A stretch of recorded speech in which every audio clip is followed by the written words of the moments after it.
సర్లే, స్నానం నీళ్ళు పెట్టావా లేదా? నేనేం మాట్లాడుతున్నాను, మీరేం అడుగుతున్నారు? నేను త్వరగా వెళ్ళాలా ఈరోజు? మీ పిల్లలకి అన్ని చేతికి అంది చూపుడే పంపించాను కదా, ఇంతలో నీళ్ళెక్కడి నుంచి వస్తాయి? నా మీద వచ్చే బదులు మీరే వెళ్ళి పెట్టుకోవచ్చు కదా. అందరికి అన్ని నేనే అందించాలి, కానీ నన్ను మాత్రం ఎవరు మనసులా చూడరు. నువ్వు కాకపోతే మాకు ఇంకెవరు చేస్తారు? అది నీ బాధ్యత. ఇంకా చాలు, వేడి నీళ్ళు పెడతాను, వెళ్ళండి. ఇంకా నాతో తిట్టించుకోవడానికి సరదా లేక టైం పాస్ అవుతా, నాకు అర్థం కాదు.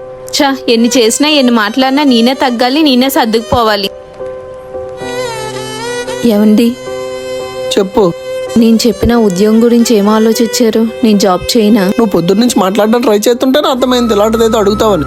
ఏం చేయమంటారు? నన్ను జాబ్ చేయమంటారా? నువ్వు పొద్దున్న ఎప్పుడు వెళ్ళి రాత్రి ఎప్పుడు ఇంటికి వస్తానంటే ఇంట్లో ఇబ్బంది అవుతా? నువ్వు వచ్చేవారు పిల్లలు ఎక్కడ ఉంటారు?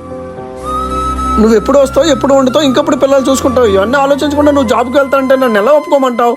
మీ శాలరీ ఇప్పుడు ఇంట్లోకి సరిపోవట్లేదు కదండి. నేను జాబ్ చేస్తే ఇంట్లో ఇబ్బంది ఉండదు కదా. ఇంక ఇంట్లో పనులు అంటారా? పొద్దున్నే అన్ని పనులు చేసుకుని వెళ్తాను. పిల్లలకు ఒక మంచి ట్యూషన్ పెడదాము. మీరు ఎలాగో ఆఫీస్ నుంచి త్వరగా వచ్చేస్తారు కదండి. మీరు రైస్ పెట్టేస్తే నేను వచ్చిన వెంటనే ఏదో కూర చేస్తాను. అప్పుడు ఇంట్లో ఇబ్బంది ఉండదు కదా.